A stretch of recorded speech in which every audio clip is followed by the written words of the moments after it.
Bismillahirrahmanirrahim. Assalamualaikum warahmatullahi wabarakatuh. Kami dari kelompok 11 akan mempresentasikan hasil diskusi kami tentang perkembangan gaya belajar dan mengajar. A. Pengertian gaya belajar dan mengajar. Ini sangat tergantung pada gaya belajarnya, seperti yang dijelaskan oleh Hamzah B. Uno, bahwa pepatah mengatakan lain ladang, lain ikannya, lain orang, lain pula gaya belajarnya.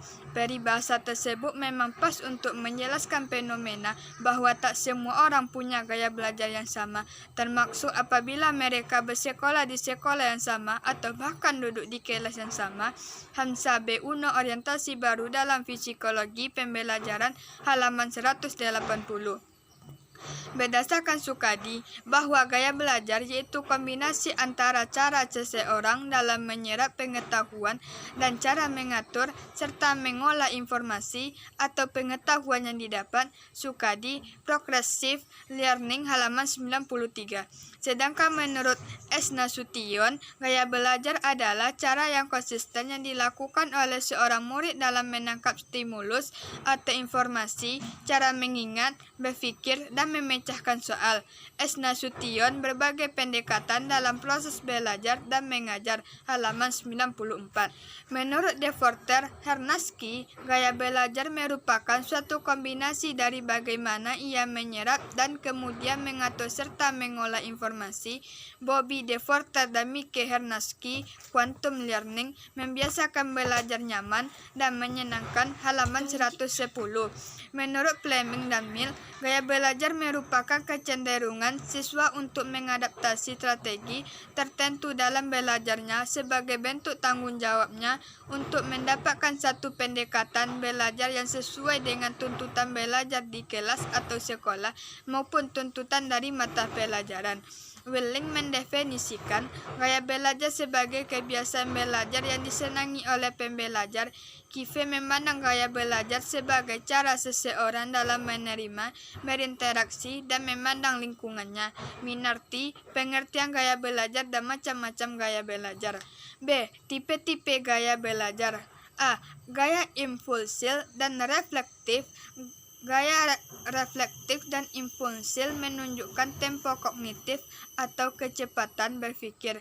Menurut Santrok 198, impulsivity is a cognitive state in which individuals think before they act, usually scanning information carefully and slow.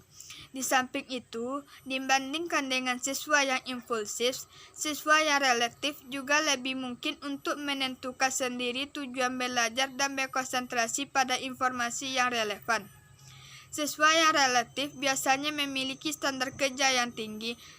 Sejumlah bukti menunjukkan bahwa siswa reflektif lebih efektif dari lebih baik dalam pelajaran sekolah dibandingkan dengan siswa yang impulsif.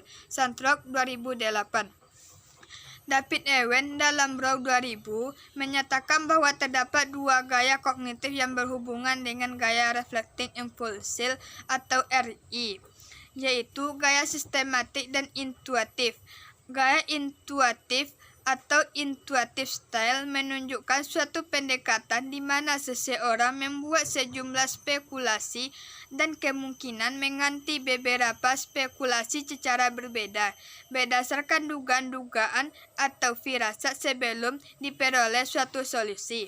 Sedangkan gaya sistematik atau systematic style cenderung untuk memperhitungkan secara seksama semua jalan pemecahan masalah dan kemudian setelah melakukan refleksi secara mendalam baru mengajukan suatu solusi. B. Field dependent dan independent. Gaya field dependent atau FD dan independent atau FI merupakan tipe gaya kognitif yang mencerminkan cara analisis seseorang dalam berinteraksi dengan lingkungannya. Dalam situasi sosial, individu yang FD umumnya lebih tertarik menganti kerangka situasi sosial, memahami wajah atau cinta orang lain, tertarik pada pesan-pesan verbal dengan social context, lebih memperhitungkan kondisi sosial eksternal sebagai feeling dan memiliki sikap.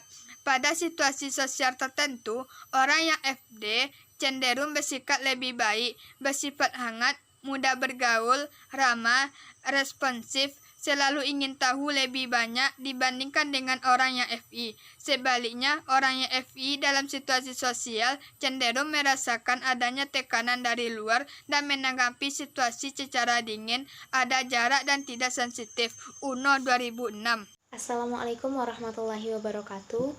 Baiklah, saya Tania Tri Atika akan melanjutkan penyampaian materi yaitu tentang bentuk-bentuk gaya mengajar. Menurut Muhammad Ali, gaya mengajar itu dibedakan atas 4 macam.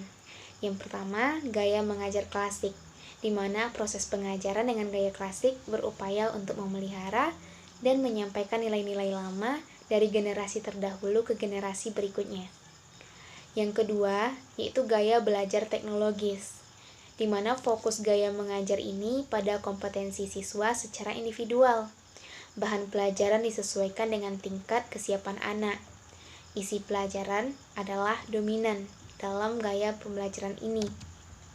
Kemudian yang ketiga, gaya mengajar personalisasi, di mana gaya mengajar guru menjadi salah satu kunci keberhasilan siswa.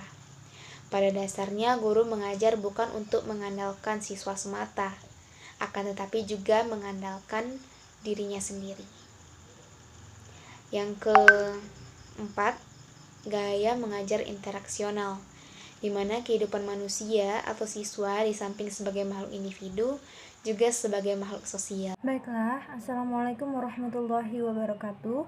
Saya Widya Istika akan melanjutkan materi berikutnya, yaitu menurut Sugiono dan Haryanto, implikasi gaya belajar siswa bagi seorang guru dalam proses pembelajaran terdiri dari 3 hal, yaitu yang pertama, perencanaan kurikulum. Pada tahap ini, guru diharapkan memilih dan memberikan materi pelajaran dengan memberi penekanan pada perasaan, penginderaan, dan imajinasi siswa sebagai pelengkap dalam meningkatkan keterampilan menganalisis, menalar, dan memecahkan masalah secara urut dan logis. Yang kedua, yaitu proses pengajaran. Untuk tahap ini, seorang guru diharapkan mampu merencanakan metode dan proses pembelajaran sesuai dengan kebutuhan gaya belajar siswa, menggunakan berbagai kombinasi strategi pembelajaran, refleksi, konseptualisasi, dan eksperimentasi. Media yang digunakan dalam menyampaikan dan memberikan unsur pengalaman melalui unsur bunyi-bunyian, musik, gambar, visual, gerak, pengalaman, percakapan, bahkan aktivitas siswa itu sendiri. Yang ketiga, yaitu strategi penilaian. Pada tahap ini, guru diharapkan menggunakan berbagai teknik penilaian yang fokus pada pengembangan kemampuan siswa, yang artinya disesuaikan dengan kemampuan dan perkembangan kapasitas otak dan kecenderungan gaya belajar individu yang berbeda-beda. Sekian, terima kasih. Assalamualaikum warahmatullahi wabarakatuh.